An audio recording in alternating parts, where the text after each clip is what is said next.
Hey y'all, I wanted to chat with you a little bit about home inspections. It's something I've been talking to a lot of buyers about this spring, and it's kind of a hot button issue right now because a lot of buyers are waiving their inspections in order to appear more competitive in multiple offer situations.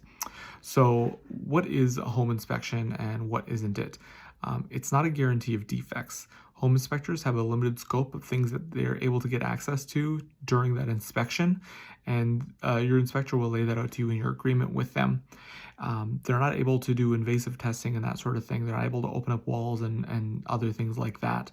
Um, it's also not a guarantee that something that's working during the inspection isn't going to fail on you a month, a year later. So it's important to kind of have an understanding of that you're gonna have to invest money into your home to keep it in really good shape over the life of the home and your time there. So kind of keep that in mind as you're getting into this process. Again, the mindset that it's going to take um, energy and money to keep your home in livable condition. So, what do we do after we get a home inspection completed? It's going to give you a really long list of scary things that are going to terrify you, and it'll seem like there's everything wrong with the home, and that's really normal, especially in old homes that are 50 to 100 years old. There's just always going to be things, and I'll kind of walk you through, what things are big issues and what things aren't. So once we identify, what are the real issues here, there's 5 things you can do with a home inspection. The first thing, you could just walk away from the home. You can cancel your purchase agreement, say, this is more than I thought I was getting into. It's just not worth it. I don't want this home anymore. The second thing, you can say, great, I love it. Nothing wrong here. I want to continue with this agreement as we've written it and just move forward towards the closing table.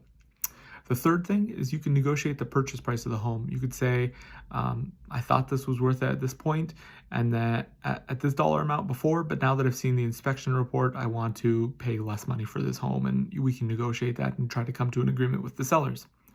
The fourth thing is you can ask the seller to repair things for you.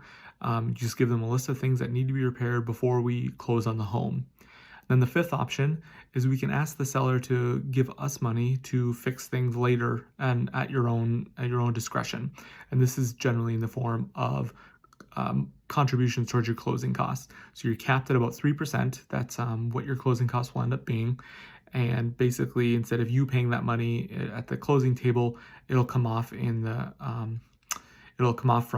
their concessions, and you'll be able to kind of keep that money to use towards repairs. I like this option and often coach my buyers to utilize this option because when a seller is making the repairs themselves, they're moving on from that home. They may not fix things the way you want to or to the degree of quality that you want to. So it's really better if you're able to make those decisions yourself. And so that's when we really like to have you able to do that. For things like a big sewer repair or a new roof or some kind of major repair that's going to be much over that 3%, we might want to have them escrow some funds. So say you've got a $20,000 sewer repair that needs to be done and they've agreed to pay for it, you would have them put that cash in an escrow account that you would pay directly to the contractors, whoever's doing that work. So I would work with you to line up bids, and then we'd escrow those funds. We'd come to an agreement of how much that money is, okay it with your lender, and then that money would then sit in that account until that repair is done and is paid out to the contractors.